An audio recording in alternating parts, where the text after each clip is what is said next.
The memory of that winter night in Madrid returns uninvited, always the same. The burn of 100 eyes, the stale scent of old pews, a cold spotlight splitting my world in two. Sometimes I imagine I'll tell the scene differently each time, but the details won't let me go. It was January. The wind outside clawed at the windows of the small parish hall, a hole beneath the world that seemed designed for judgment. The community had gathered, the sort of people who came to everything, my mother and father in the front row, hands knotted, Senora Ruiz with her knitting, Paco Martinez always whispering too loudly. Isabella, my best friend once, though she would not meet my eyes anymore. They'd squeezed in, jackets damp from melted sleet, the sharp hush before someone starts, the stories passing overhead like birds. Padre Antonio cleared his throat at the pulpit, and somehow I was standing there, blinking at rows of faces blurring into one. I remember the way my palms sweated, the way fear knotted in my belly. Alejandro wants to say something, Padre said, offering a gesture he meant to be encouraging but which felt like a sentence. I stepped forward, my vision narrowing until all that existed was a pool of wooden floor beneath my feet. I wanted to share something. My voice was paper thin. Maybe I had believed foolishly that they would be happy for me, or at least curious. But the moment I mentioned my novel, the manuscript I'd worked on for over a year, my world changed shape. A book, someone muttered. It'll never happen, Paco said, not unkindly as if stating a law of nature. My father inhaled sharply. Mama kept her lips pressed in a line. I pushed onward. It's about Madrid, a family, what it feels like to want to lose to. What do you think you're, Garcia Marquez? Isabella scoffed, and laughter rippled through the hall, oddly coordinated. Books can't feed you, Ruiz said, not pausing her knitting. None from these streets ever wrote a good book. Be serious, Alejito. It should have ended there, but something in me refused. Maybe it was defiance, maybe it was stupidity. Maybe, just maybe, it was hope. I know it's hard, I know it's not what you'd expect, but I believe in this. I think I have something to say.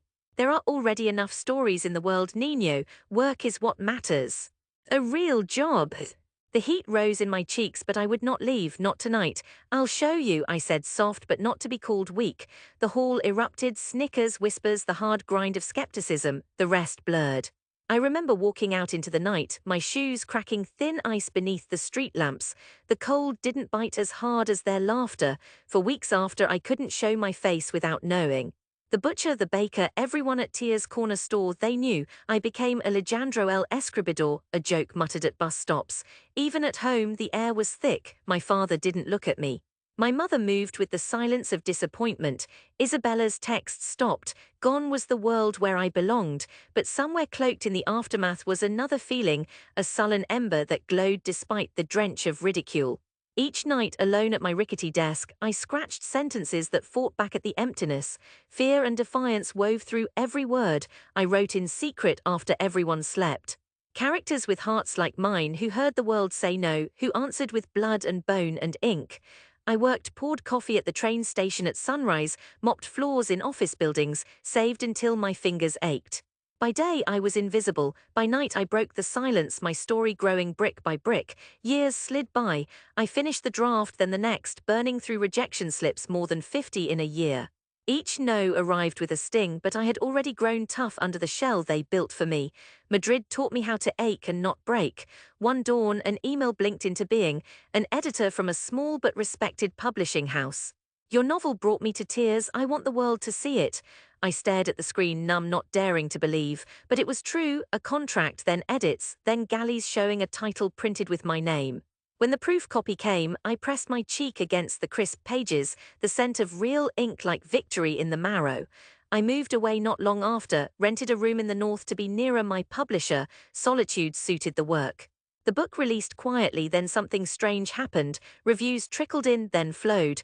A local magazine praised its unflinching honesty, the fragrance of Madrid in every sentence.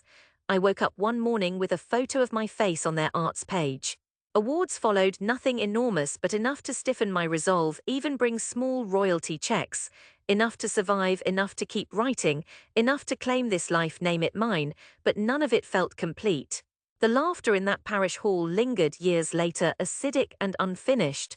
2 winters later, a letter found my new flat, an invitation to return to the community hall. Recognition of local achievements. My book had made its way back home. A neighbor had pressed a copy into Padre Antonio's hand. The church wanted a reading. I almost burned the letter.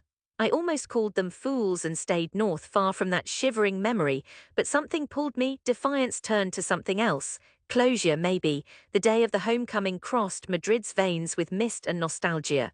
When I stepped down from the train, suitcase in hand, the sky was sagging with the promise of snow. My old street was unchanged, shops shuttered, soft light glowing behind cafe windows. As I walked, glimpses of the past trailed me, my breath visible, the graffitied walls unchanged, the wrought iron balconies drooping with decay. At the church, signs glued to the notice board announced the event. I could barely meet the gazes that flickered toward me, a mixture of curiosity and whatever passes for pride. Isabella was there, older and pregnant, a little boy holding her hand. Paco sat by the wall, arms folded. My parents, thinner somehow, wore their best clothes, father's jacket pressed, mother's hair newly set. I sat in the back as people drifted in, my pulse in my throat. Padre Antonio began with pleasantries, then a clearing of the throat. "We are honored tonight," he said, "to welcome back one of our own." He gestured and the room turned toward me, 100 eyes narrowed, calculating. Familiar. I stood. "Thank you," I said, voice steadier than I expected. "It's strange to be back, familiar but strange." I glanced at my parents, then out at the crowd. Their faces weighted, some hopeful, others still doubtful, masks of skepticism worn thin by time. "I wanted to read you something," I continued, taking out my copy, its corners softened and pride stamped across its cover. My hands trembled a little, but the words soon steadied me. I read from the chapter that felt most like home, a scene set on a Madrid rooftop, two boys sharing secrets beneath the cathedral bells. For a long time there was only my voice and the turning of pages. When I finished, silence. Deep whole silence, thick enough to feel on the skin. I closed the book. I wanted to leave something here. I hope maybe you hear your own hearts in this story. That's when the proof appeared. A familiar rustle, then applause that grew, awkward at first, then gathering heat. Not everyone clapped, but enough. My father stood, hesitant, stiff, but unmistakable. My mother's cheeks shone with quiet tears. Even Senora Ruiz met my gaze, knitting, paused, nodding once, and then Padre Antonio called me forward. "Alejandro, may I?" He took my book in both hands, holding it above the crowd, its cover shining beneath the ancient lights, my name crisp and undeniable. "This is proof," he declared, "that dreams are not always foolishness, sometimes they become gifts." A spontaneous line formed. I found myself signing copies, borrowed or bought, it didn't matter. Each signature was an old wound closing quietly. Isabella approached last, her boy peeking around her skirt. "I read it, you know," she whispered, hesitant. "I'm sorry for what I said." I met her eyes and the past flickered and faded. "No hard feelings," I replied, meaning it. The night pressed in, thick with old memories and new beginnings.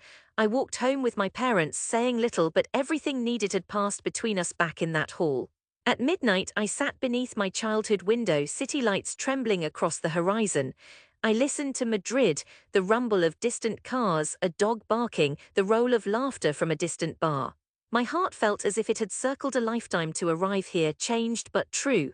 In the morning, I walked the streets, invisible again, no longer Alejandro el Escribidor, but Alejandro, the man who heard no and wrote anyway.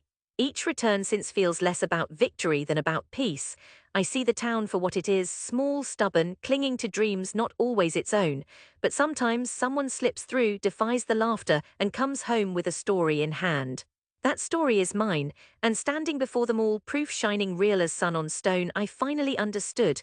Sometimes it is the act of returning that makes a dream real, not just for yourself, but for everyone watching, aching for their own impossible.